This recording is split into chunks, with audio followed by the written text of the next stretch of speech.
Aya breaks the stereotypes. Aya is from Egypt. She is 18 years old and loves English. Some people say, girls from Egypt cannot speak good English.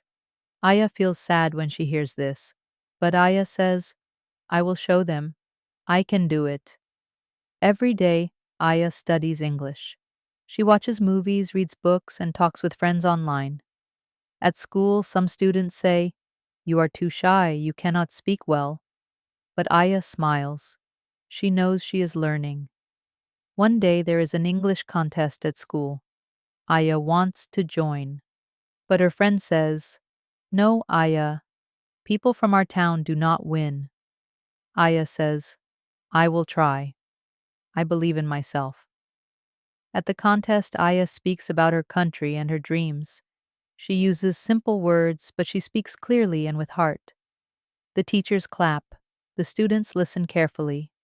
In the end, Aya wins second place. She feels proud. Now people say, Aya is good at English. She is smart and brave. Aya learns something important. Do not listen to bad words.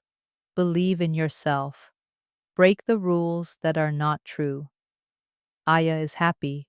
She knows she can do more and help others too. Be proud of who you are. Work hard, and you can break the stereotypes.